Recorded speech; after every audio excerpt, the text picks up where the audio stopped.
Hello,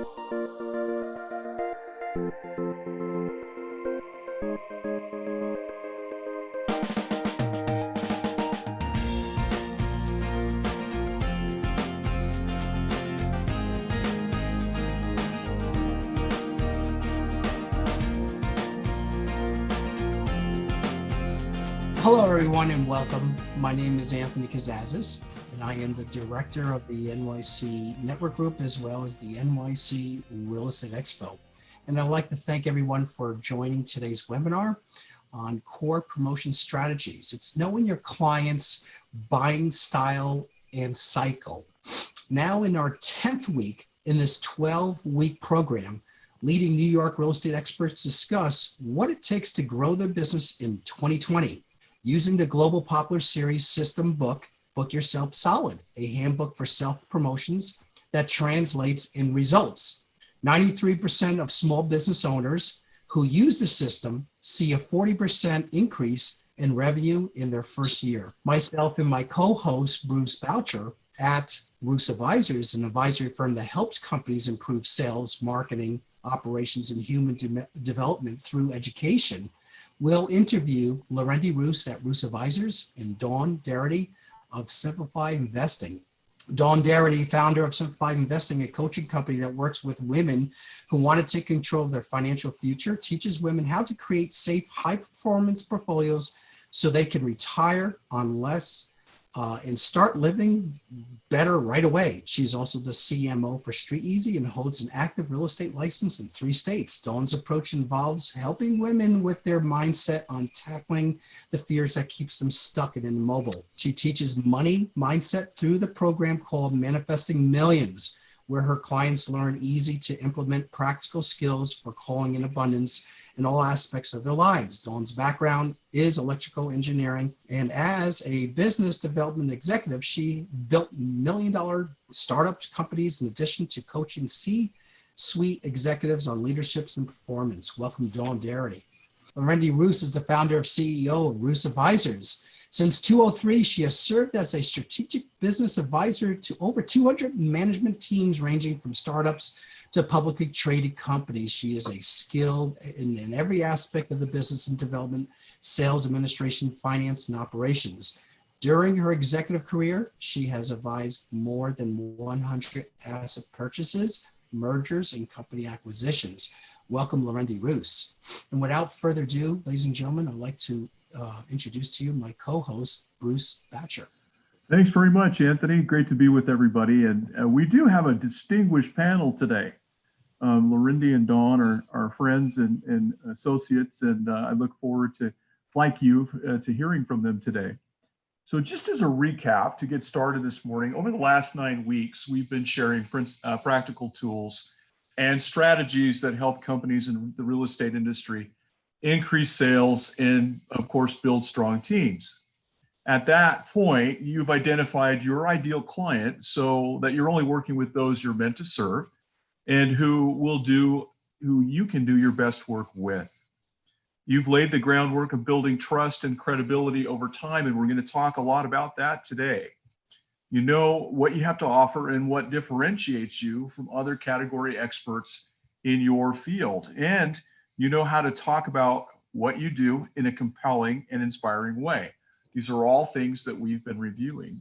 We've discussed core promotional strategies so that those you are meant to serve will actually know how to find you, which is super important. So today we're going to talk about designing a trust-building sales process where you make offers proportionate with the value of trust that you offer. The sales cycle itself as a process is actually the linchpin to all of this. We're out there promoting ourselves. They test our foundation. They give us an opportunity to earn their trust. They find us credible, and then they start to engage with us.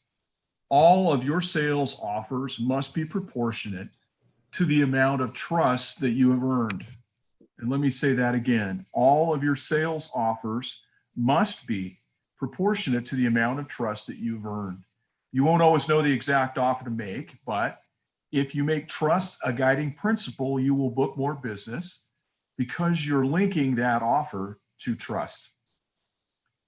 You're creating a roadmap that is easily followed by your clients, so you make it as easy as possible for them to know what they will receive from you and how they will receive it from you.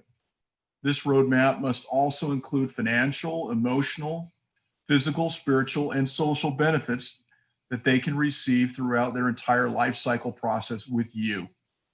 Finally, to effectively incorporate all of this, you need to understand the buying style of your potential customer. We all know this, but not all customers have the same needs. And even if they do have the same needs, the reasons they buy differ based on their buying styles and preferences. This morning, we're going to learn more about all of this from interviewing our experts, Dawn and Larendee, who we have introduced, in the art of creating a winning sales process. So Anthony, I'll turn it over to you to start the interviewing portion of this broadcast. Great. Thank you, Bruce. Let's start off with Dawn. Dawn, what are the differences between sales funnels and a sales cycle? Okay. Good morning, everyone. So happy to be here.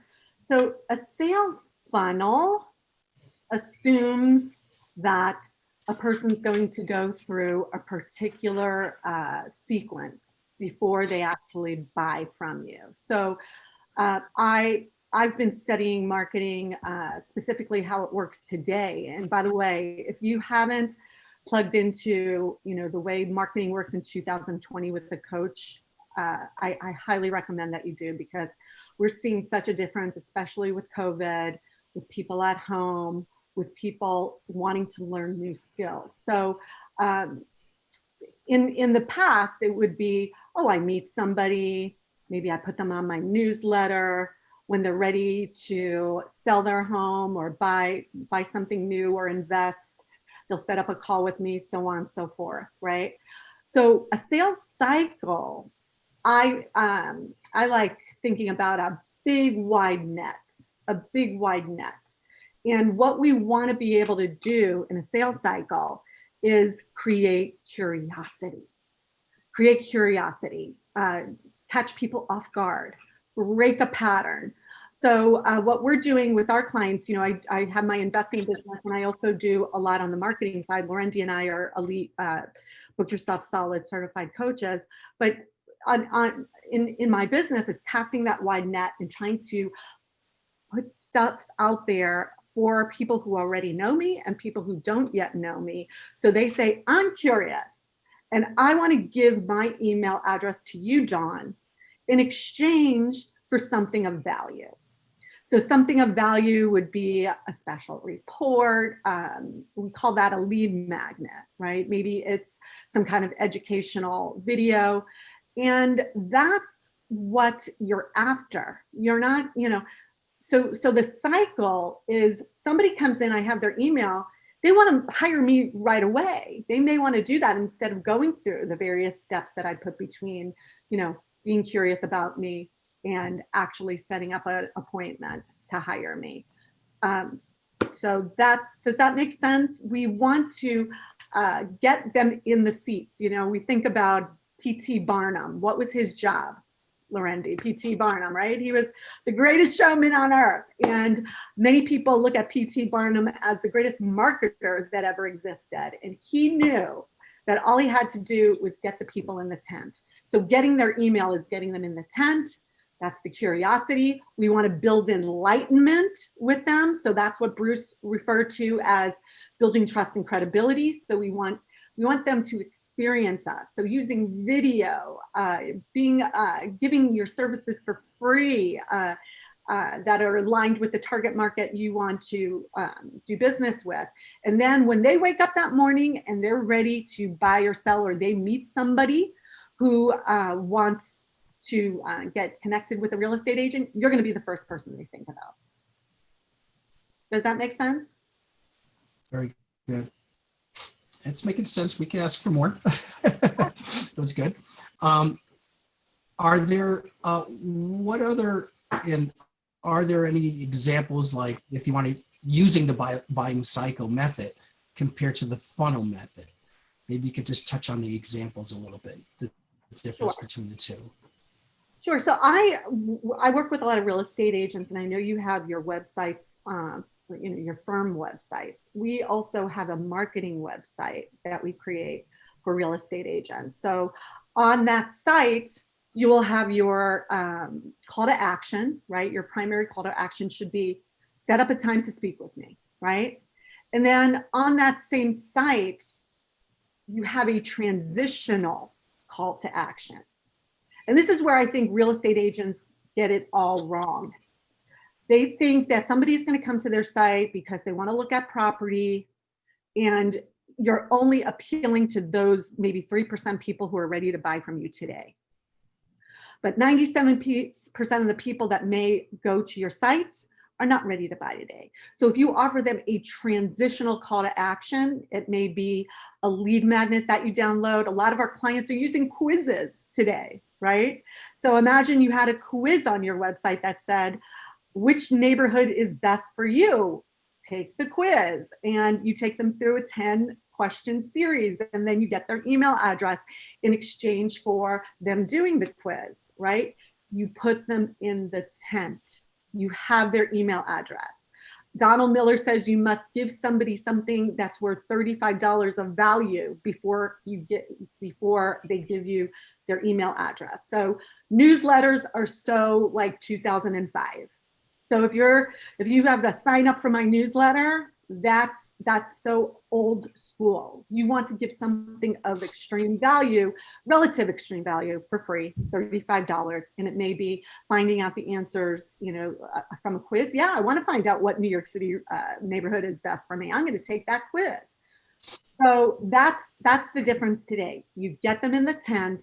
Then you have an opportunity to maybe offer them a tip series. If you offered a lead magnet, the 10 crucial questions you must ask a broker before hiring them. And then you do a video for each of those 10 things.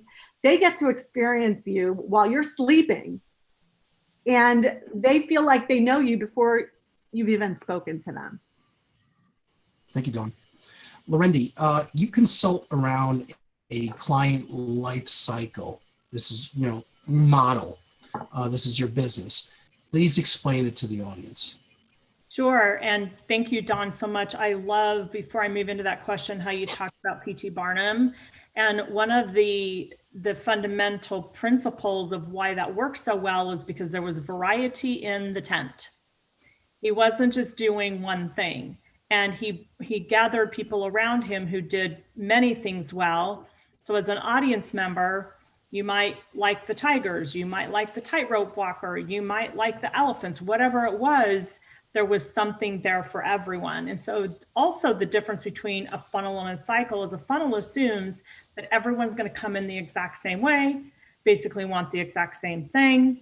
And so the beautiful thing that Dawn was talking about around sales cycles is that there's different ways and different opportunities for people to come in a way that feels comfortable to them. And when they see the thing that's compelling of a great desire for them. So thank you so much, Dawn. It's so fun to be with you this morning. I love what also Dawn talked about, that emails are so 2005. We're not telling you to not have an email newsletter. We're just asking you to also make sure and recognize that emails are more informational. They're not closing. They're not that nurturing. So one of the things we know too around PR, which is something we're going to be speaking about in a couple of weeks, Anthony, we're going to have some PR experts on the panel, is that if you're not out in the world and known in the world, it's going to be really tough to get any newspaper or any magazine or online subscription or television or whatever method you want to use to be out in the world in a larger way. It's going to be tough to get their attention. So by doing these quizzes and by connecting to, your social media as part of a way that people get to know you, you also increase your opportunity for PR once you get ready to do that. So you see how these strategies we've been talking about all fold together and are so powerful. So following up on Anthony's question about this client lifecycle model, see, we believe that your client lifecycle starts well before someone decides to sign a contract with you, Mr. and Mrs. or Mr. Ms. Real Estate professional broker or anyone who serves within the real estate industry. So as professionals, we know that sales is the lifeblood for our revenue stream. And often we fail to recognize that getting the client is only a continuation of a relationship. It's not the destination. And so by using a client lifecycle method and a client lifecycle strategy, we really sew into this concept of relationship, which is so fundamental and critical, especially in 2020, where people feel very disconnected. And the number one thing that everyone says they want is connection. It's a basic human need. So this relationship must be developed, nurtured, and will likely wind and turn over time. Dawn and I've experienced this in our business, that someone came to us because they were attracted to the tigers and realized they really also needed to experience what the tightrope walker was going to do, again, using the Barnum analogy. So when we understand the entire client life cycle with our client, then we can easily and comfortably over time continue to nurture this relationship. And so it doesn't feel like we're always on the first date. Have you ever had a client like that where you always feel like, why do we just keep going back and back and back to the first date? Sorry for the doorbell. I'm just going to call it out. Anthony, I don't know why, but every Tuesday morning when I'm with you, someone comes calling. Just going to acknowledge it. So let me use a real example in the real estate development world, since that's my background. So as a broker, you believe you identified possibly an ideal client. And remember that in and of itself, that was a process. So next we understand the goals, the challenges, the obstacles they face. And so then we create a process that helps them feel comfortable that we're there with them, to walk before them, that every step of the way throughout their entire journey with us, that we're going to be there for them because we know them and we know what their compelling needs and desires are. And we're open to listen. And so imagine that, for example, you are working with a developer. You're a commercial real estate broker and you've identified that there's a developer. You meet him, on a Zoom meeting like this, and you decide that you want to further examine if you could be, the broker of record for that developer. So you need to really understand that specific broker's compelling needs and desires. Understand their level of expertise. So do you know more than they do? Do you know as much as they do? Do you know less than they do? And guess what? If you know less than they do, that's okay too. You don't have to be expert in every single aspect, but you do have to be willing to be open and continue in nurturing relationship with them. So when you understand who they are, and then understand what their compelling needs and desires are, understand their level of expertise, then you can help discover and create a rhythm of deal flow. You can develop a rhythm of how you're going to work together. You're going to be able to communicate your expertise. You're going to be able to communicate your marketing plan. All of the things that a really good real estate broker must bring to the table, by the way, or you're probably not going to get hired. So that's just the beginning of how we create a life cycle as we're starting to work with that.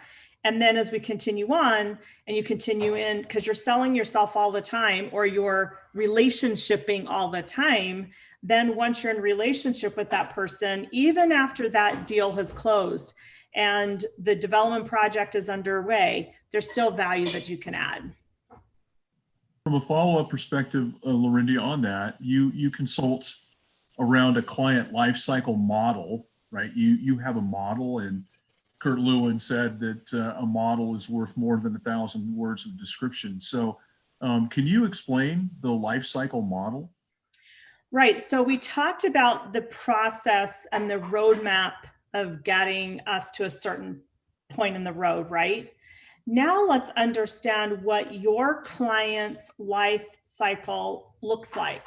So let's assume that you've agreed that you're going to be their broker. So let's back it up a little bit, helping them to understand and helping them to create the life cycle for how you're going to be in relationship with them over time.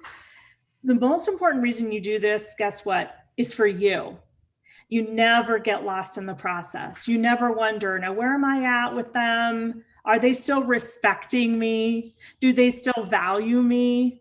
Because you understand the rhythm and flow that you have pre-agreed upon, that this is how we're going to work together, and here's the different steps. So for example, and this is just an example, let's assume that, again, let's say Robert has been hired by Bruce, and he's going to be the broker that helps Bruce find the piece of ground to develop Bruce's self-storage facility, which is the industry that Bruce and I kind of cut our teeth in real estate on.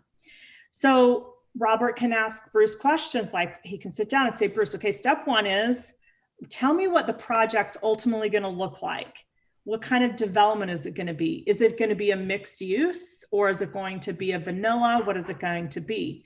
Step two, what resources do we have available to us in order to get this deal done? Step three, how many introductions do you need from me on the attorney side, the title side, the environmental side, the engineering side? What introductions can I bring to the table? Step four, what building or land requirements, including setbacks, FARs, what do we need to understand there? Step five, do you need my help with the underwriting process, or are you going to handle that yourself? But I want to know, even if you handle it yourself, what your underwriting process looks like so that I can lockstep with you every step of the way. Step six, I'm going to present a market overview for you, because I'm going to know the market in a deeper way, which means, guess what, gentlemen, ladies and gentlemen, Dawn and I talk about this. If you're going to be a broker in a specific geography, you better know who the dry cleaners are. You better know who the bankers are. Better know who the baker is, the candlestick maker, because you know that geography. You know that market inside, outside. Then after presenting and knowing the market, then you'll present properties that meet a very specific criteria, because we're here to make the work lighter and to over please our clients. So if we're just throwing spaghetti at the wall, hoping one of those properties will land, we are not a trusted advisor. We've done ourselves a disservice. So again, we help our clients create that map for who their ideal clients are, so it makes it really easy for me to remember where I'm at in the process. Hopefully that was helpful, Bruce. Yeah, that's great. Thanks for that color, Larendee. So Dawn, going at this from a understanding our client's perspective, how important is it for a real estate professional to know what the buying style of the client is? Larendee and I are experts in a model called DISC, and I know you are as well, Bruce. So some of you on the call may have heard of DISC. It is a way of understanding a particular person's preferences and tendencies. And what we love about DISC is it's very easy to assess where a person's coming from. So D, dominance, we have I, influencer, we have our S's and our C's, and these styles will dictate how you speak to that person. So if someone is action oriented, results oriented, we see a lot of our CEOs have those tendencies, although there are CEOs in other sectors, and we are a combination of all the different sectors. You want to be bottom line with that person. If you're working with people who are, in the financial industry, for instance, many of those people are very bottom line. So they don't want to hear about your weekend. They don't want to hear about your kids' experience in summer camp. You got to get right to the point. I fall in between I and D, so I'm a little more enthusiastic. So I need to know when I'm with a D, it's bottom line. Enthusiastic people like variety and adventure. So you're going to say, that's the person that wants to go for coffee with you. That's the person that will come to, one of your parties that you host. S's are very steady. They want harmony, and C's are forensic. They're going to go through the numbers. So if you're not prepared with market statistics for that C personality style, then you will lose brownie points with that person. So knowing where your client is in that sector, and we're not saying, hey, I need for you to do an assessment before I work with you, but Larendee and I and Bruce, we can help you do people reading. We're not going to go into that today, and maybe you went into this in a previous session. So knowing where your client is on that preference and tendency spectrum is key. You need to meet them where they're at. I hope that answered the question, Bruce. Yeah, thank you. That's great. So if we go back to sort of the BYS model, how do you use that, Larendee, in your own business? You've seen that play out in multiple ways with multiple clients. How do we use that practically? We use it every single day. So what I love about Book Yourself Solid, and I was talking with Anthony about this morning, I'm going to shamelessly self-promote this book. If you don't own it yet, you should go on Amazon and buy it today. It'll be slightly delayed because of COVID. You won't be able to get it probably next day like we used to. Every time we enter into a new engagement with a client, we go back to our ideal client worksheet and we place that ideal client in a couple of ways. First of all, we do identify where are they in that client avatar and that client ideal lifestyle in the Book Yourself Solid. We do use our disc, and clients who work with us, when you engage with us, disc is a requirement for those who engage with us. Why? Because we want to make sure we understand what your style is. We always say that whoever has the greatest knowledge has the greatest responsibility. So we like to know the type of client, their buying styles, their work styles, their management styles, so we can stand in the highest service to them. So we use Book Yourself Solid every single day. And it's interesting, Dawn, I don't know what it was like for you, but remember in the early days when we were going through our certification process and I thought, will I ever get this? It seemed to make sense, but there was so much to uncover. And now it's how we do business every single day, day in, day out. Yeah, I think so many of us have a tendency to rely on, we're good with people. We get people, we can just figure them out. And oftentimes that's not the case. And these kinds of tools really can be very, very helpful and actually save us a lot of time and a lot of effort. Mm-hmm. Great comments from Dawn and Larendee there. Thank you. I just want to remind those of you who are on this broadcast today, please send us your questions via chat. You can send those. Anthony's looks like he's had some connectivity problems today. So just send me your questions in chat, or you can send them directly to Larendee or Dawn. And we'll read those and get at them and answer them. It'll make it a much better call for all of you who are participating today.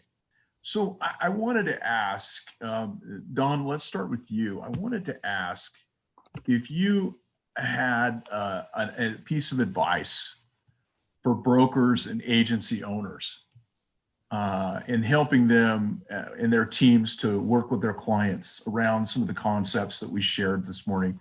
I mean, what's your first one or two things that you always go to as advice?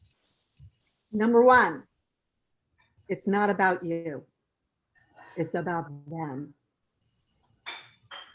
So when clients come to me about marketing and websites, it's not about their picture on the screen, talking about how many years of experience they had and all the things that they've done.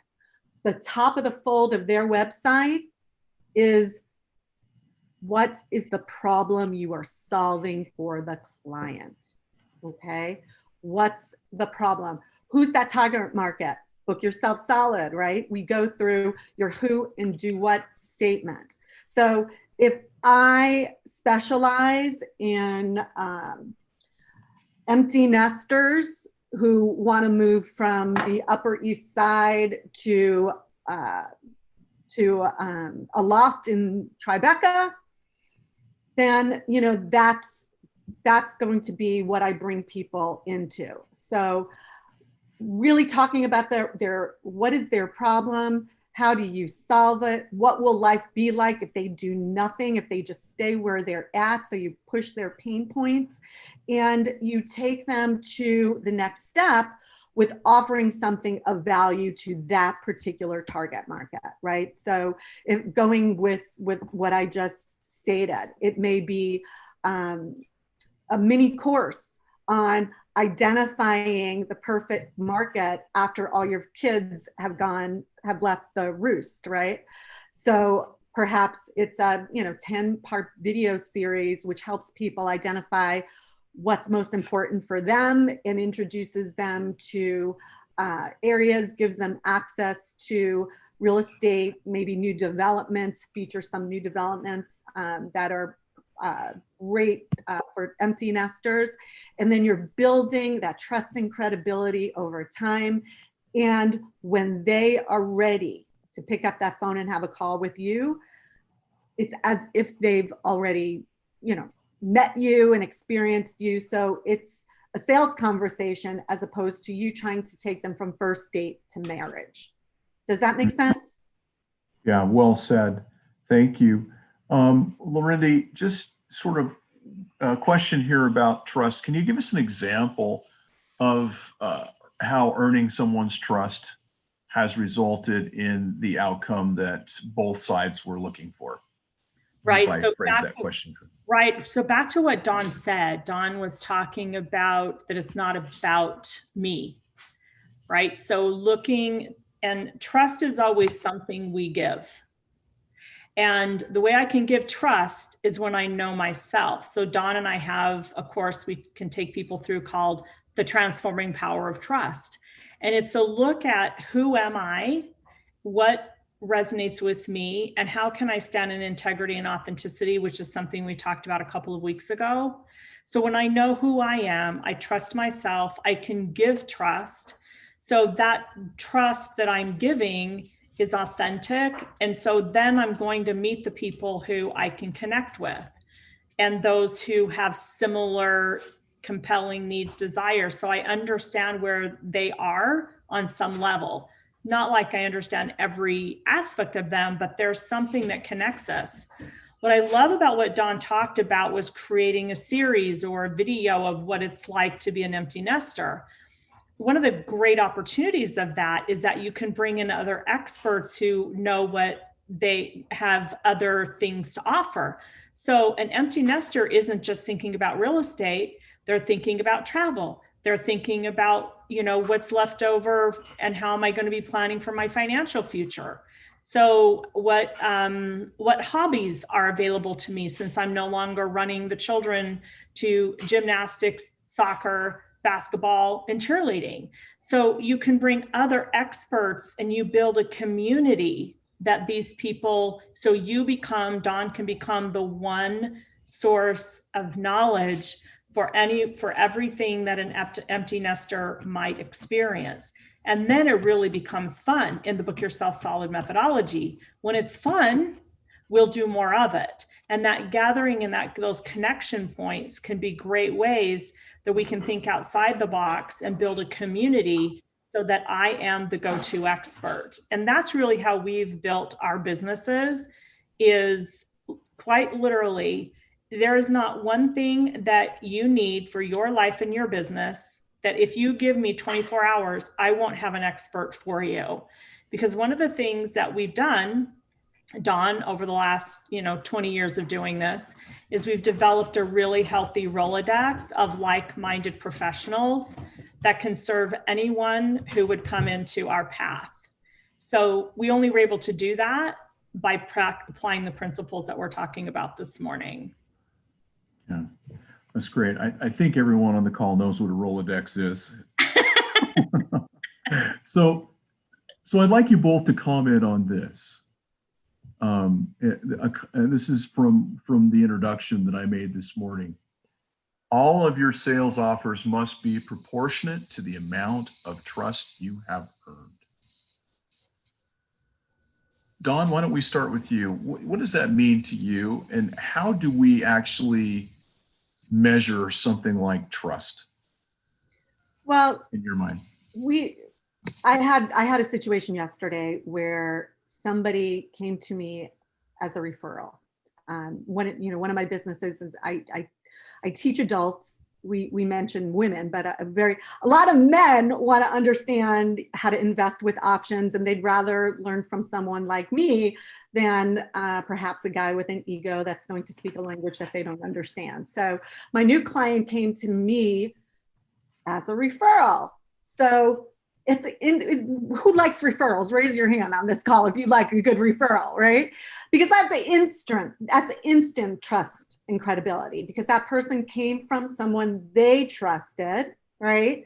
And my job was just to be me, to meet them where they're at, to really listen to what they wanted, and to see whether or not we were a match.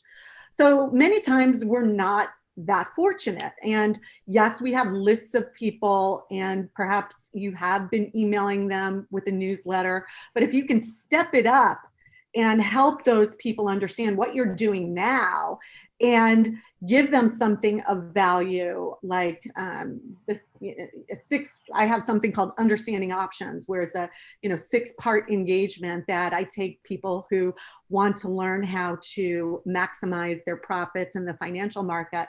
So they'll be watching videos of me. I'll be giving them workbooks.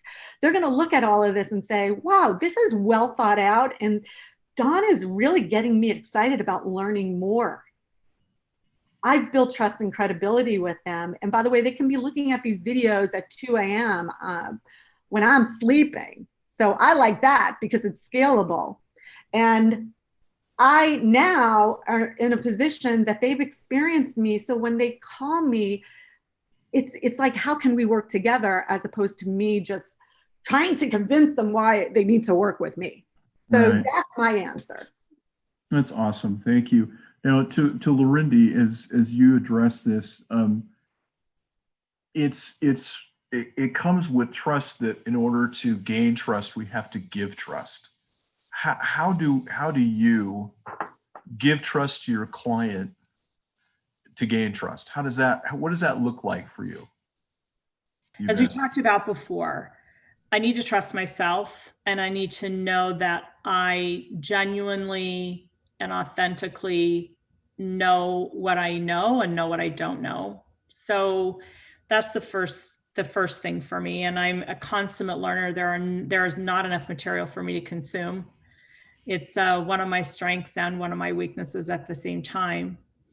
I also think that, back to your question of how do we measure success, when your client is saying things like, I cannot imagine doing this without you, that means you've gained their trust, and they find you credible, and they find ways to keep working with you. So that means that we have to be expandable and flexible, because like I said, Dawn and I have often worked with people who maybe came in through one door, and then over time we're led in through another door. Dawn in the business of education and training on trading right now. Several of the people that Dawn works with are people that Dawn has built trust and credibility over a long period of time, and has helped them through a lot of different stages in their life. So for me, the success factor is, am I on their speed dial? And are they saying, I can't imagine doing this without you? And then I continue to make sure that I'm elevating myself, so that is a true statement that can last for a long time. Thus, Bruce, clients that work with us work with us an average of 5 to 6 years. That's a long time in the consulting business, quite frankly, because we've expanded, we found ways to flex, and we walk with them and flex with them. Yeah. Can I just jump in here for a second? Sure. As Larendee just stated, your client should be someone who just wants to be in your orbit. So that means they get to know me. And the best way to create trust is by being vulnerable, right? If I'm vulnerable, if I make a mistake and I call out my mistake, I'm going to create a deeper connection. I have a client who started out with me. She's a real estate agent, and I helped her with her marketing so she could get more leads. Now I'm working with her to help her get her investment set up so she can retire earlier on less. And she came to me and said, Dawn, can you help me with losing weight? Because you've helped me with all of these other things. And it's not an offer that I do, and I referred her to somebody, but imagine that you have somebody who just wants to be in your orbit. And if you decided you were going to sell soap the next day, they would buy a case of soap from you. Yeah. It's becoming that go-to person, really. And even if you can't help them directly, as Larendee talked about, that having those contacts and having that network of people, right? It becomes really, really important. So, okay, I want to ask you both this question. Tell us about a failure in this process. Tell us about one that just, like, you don't have to tell us all the details, but one that just didn't go well, and what was the takeaway learning? Larendee, let's start with you. Oh, there's a few, and I'm grateful for the failures, because when I'm really honest with myself, the reason it failed was because I sold myself short. I remember sitting in the office of a potential client who was referred to me, and Dawn talked about loving those referrals. And when we get a referral, there still should be a process we take ourselves through and take the potential client through to decide, are we the best person for them? Are they the best client for us? And I remember sitting in the office and that gut feeling I had that this was not going to be an ideal client, but I wanted the paycheck, and it was a handsome paycheck, can I just add? And so I said yes anyway. And within a week, I knew that we were headed for not greener fields. And Dawn knows me very well. So one of the things that she knows that I'm really good at is attracting birds with broken wings. Right? She said that to me so many times. And in that particular moment, in that particular time, I wasn't the best consultant for that client, and they weren't the best client for me, and they weren't open, and they weren't, lots of things. But at the end of the day, it's not for me to say what they weren't. It's only for me to learn from what I wasn't. And I wasn't true to myself, and I didn't follow my gut. And that relationship lasted for more than a year. Could you imagine, like, from where I sit today, that I would know on my first date and I decided to still sign up for a year? I won't tell you about how that's worked out for me in a previous personal situation. However, so what I would say is trust your gut, first of all. And when you know that this isn't the best, find someone else that could be a better fit, because everyone deserves to get what they want and desire, including that client who wasn't the best client for me. So that's one example. Thank you. Dawn, how about you? Yeah, Book Yourself Solid. For those of you who know it, the first chapter is your red velvet rope strategy. So my disasters have always been when I let people get through that filtration system who should not get through that filtration system. So I'm thinking of a client right now where this person, I dreaded the appointment that I had with this person every week. It was just like a pit in my stomach. Unpleasant person, not kind, very pedantic, would correct me on things. So having confidence, and in real estate, if you do not have a go-to way for cash flow that bridges the gap between those months when you don't have closings, you're going to be desperate, and you're going to take on clients that you shouldn't take on. If they have a checkbook and a pulse, I'm going to take them on. And that's a losing strategy. You're in a beautiful industry. You can refer that person and collect 25%.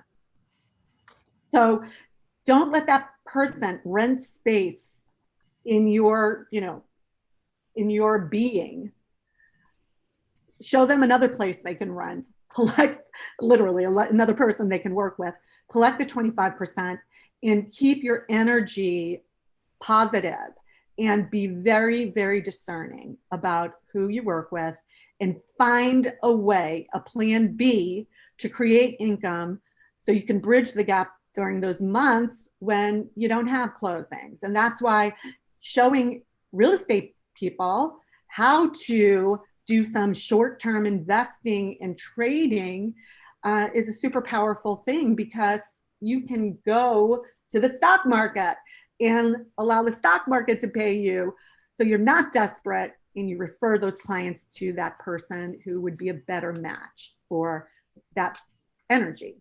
Mhm. Yeah. So what I think I'm hearing you both say is that there's a time to say no.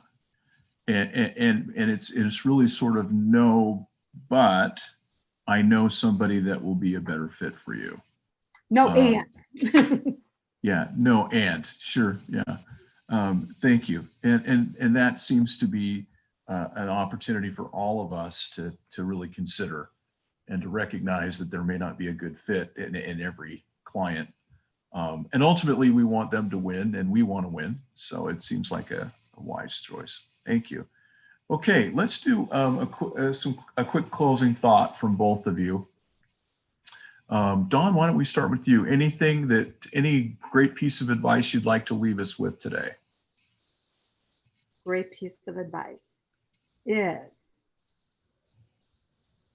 I'm going to get a little spiritual on you guys. Is that okay? And ladies?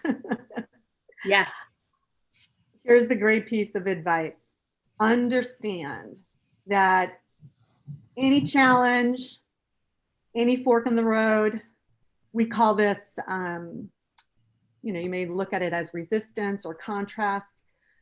Look at it as something that is going to lead to something better. So make contrast your friend.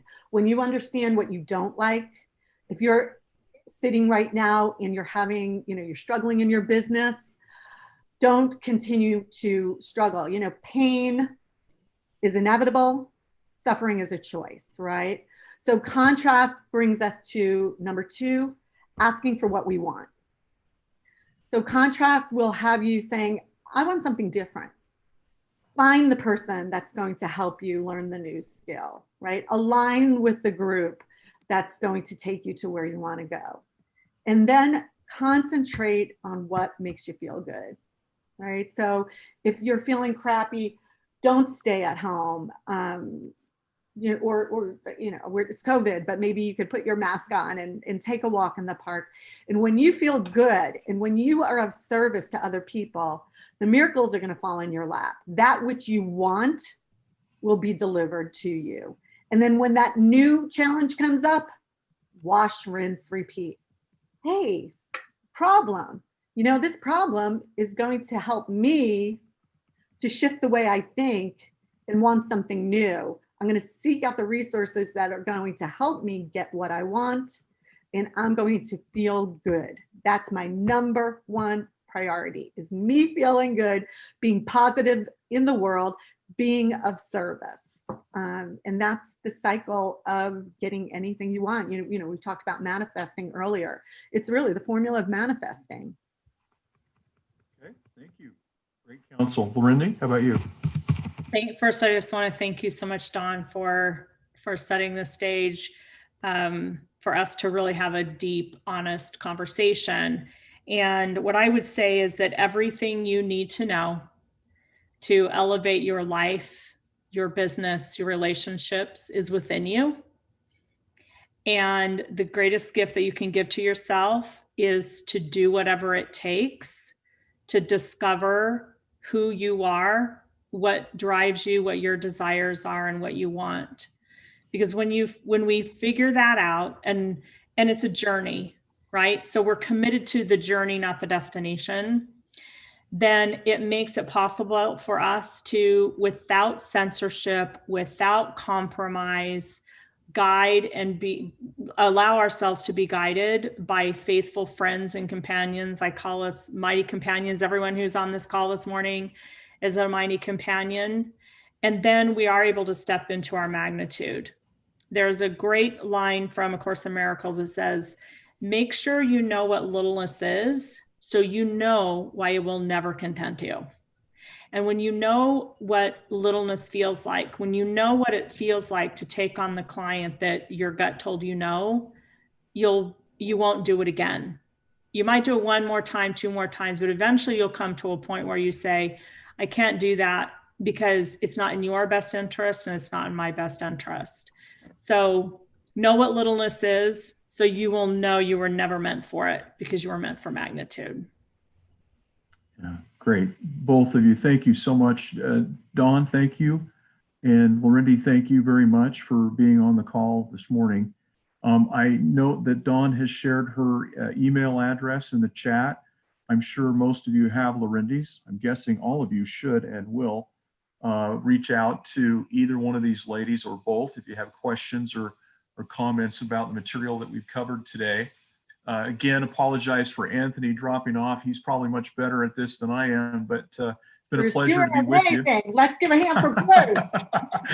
But seriously, this series continues. I think we have a few more sessions to go, and we'd encourage you to see it through. And if you would, I'd encourage all of you to look for opportunities in the next 24 to 48 hours to actually put into practice what we've talked about today. It will be a great resource to you and will help you book yourself solid.